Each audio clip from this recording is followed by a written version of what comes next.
Right there, YouTube. It is Crackoon again, bringing you another gameplay. Commentary man, where again being some more Modern Warfare 3 like I do using the MK14, red dot sight, got sleight of hand on there. We've got, what else do I have on there? It's my secondary. Quick draw, marksman, all pro like I do, bringing it is all pro like I do, because I am all pro and everything like that. Mine's a bit of a baffle today, I don't know, man. If we could have one gift and one gift only, it'd be the gift of good health, because I feel like shit. Seriously, I don't know whether or not you'll be able to tell it through the mic. Well, you probably won't be able to tell it through my commentary and shit, but I feel like shit, and there's not much really I can do about it except man up and breathe through it, man, seriously. But anyway, moving on with that anyway. Bringing you on carbon, like I do, Modern Warfare 3, Beastify and everything like that. The MK14. It's a very decent weapon in my opinion, and I mean, I've watched a few videos out there of people going on about it, whatever you like that. There's two options to see with this gun, and I don't know, it's like the only single shot weapon within the game. So first off, as you all know, I love single shot weapons. It's been my shit any game, you know how it is. Black Ops, the M14, the FAL, Modern Warfare 2, the FAL, was there another single shot? No, there was just the FAL in Modern Warfare 2. All of that, I've always been a very, very big fan of single shot weapons, and I don't know why, I've just always liked the fact that you could put somebody down with literally 2 bullets, but it's a single shot, so accuracy is where everything matters. That's the way I foresee it anyway, but I don't know, it's up to you, man. Sometimes people may not like single burst weapons, and I can understand where they're coming from with that perspective.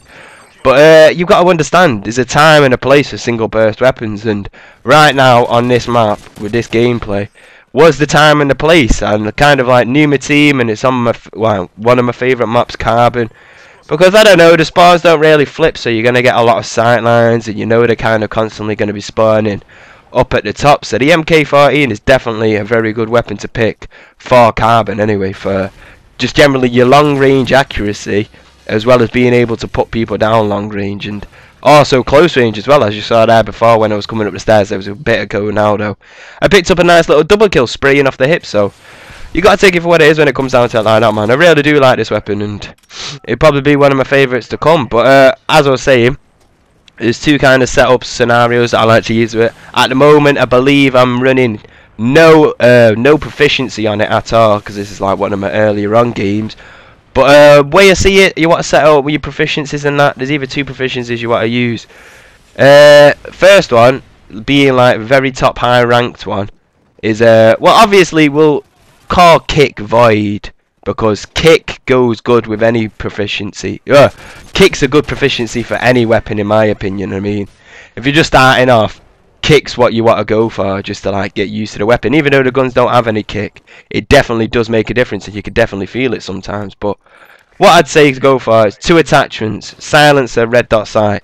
That's all you need. Then you've got yourself a perfectly good long distance silenced weapon. You want to couple it with maybe like a machine pistol secondary, so you've got some kind of close quarter stopping power if you need to get a fast swap on somebody, or just a pistol, because your M14 does do some work up close and personal, so you got to take it for what it is when it comes down to it like that.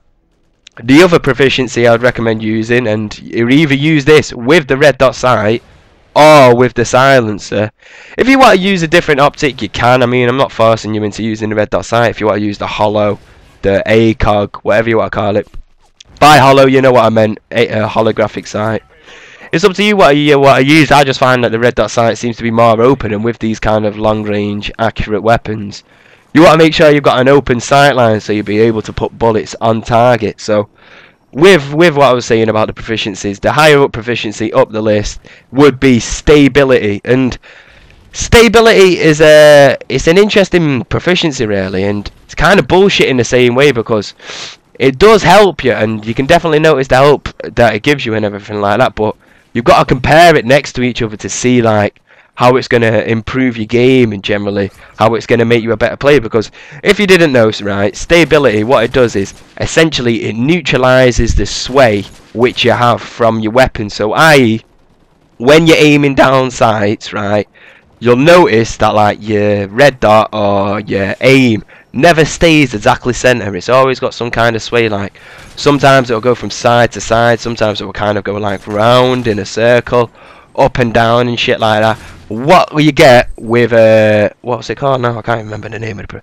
What you get with stability is essentially it takes away the sway completely, so you will not get any left to right sway. It will just kind of be a very slow up and down sway, maybe if that. So essentially what it does is it makes your target more accurate all the time on a constant basis whenever you're aiming down sight. So it's definitely a very valid perk to use for some of these accurate weapons. And coming to mind, the M16, the Type 95, the G36 as well. I mean, that does offer a pretty good long-range capabilities for an automatic all-purpose weapon, whatever you want to say it like that.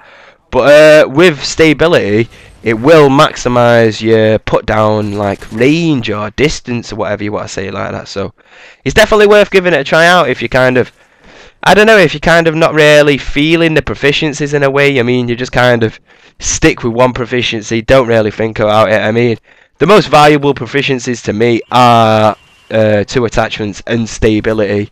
With the assault rifles, this is, speaking of like other guns and shit like that, I don't really want to go into that, but because this is assault rifle gameplay, I'm going to speak about it in assault rifle terms and shit like that. But I don't know, man, it's definitely a beasting gun, and it's definitely worth a try out if you've not tried it out yet. But I don't know, with most things, with most weapons in this game, it does come with its penalty, and personally, in my opinion, the MK14's penalty is shit like that. When shit like that happens, that's where the penalty comes from. And I don't know whether or not it's something to do with the gun, or whether it's not it's aiming down sight, or whether or not it's because I've not got a proficiency on it, like reduced flinch. I can't remember what the proficiency is actually called, but yeah, we'll just call it flinch proficiency, whatever like that. Whether it's something to do with that, but it comes down to the scenario, whereas in close quarter you're not always going to win every single battle if you're coming up against like an automatic. Well, most situations if you come up against an automatic and you've got a single shot weapon, you're probably going to get fucked, if we're going to be honest. So you got to take it for what it is when it comes down to it like that, man. But it's definitely worth giving this weapon a try out and everything like that. It's a very, very decent weapon, and it works very well on particular maps, and like I said, it especially works well on this map and the long distance maps as well. So I don't know, you got to take it for what it is when it comes like that. Doing an ill commentary, the gameplay's kind of it just wraps up there. I went 31 to 4, reckon a bit of a 3 bar to a 4 bar, whatever you want to call it like that. But that's all I've got to say for now. Peace!